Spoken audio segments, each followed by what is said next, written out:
You ask Tiger to solve. This deals with linear equations with one unknown. The final result is x equals -21. Let's solve it step by step. Group all constants on the right side of the equation. Add 8 to both sides. Group like terms.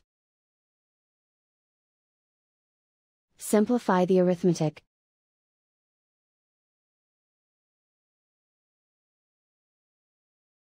Convert the x into a positive number. Multiply both sides by -1.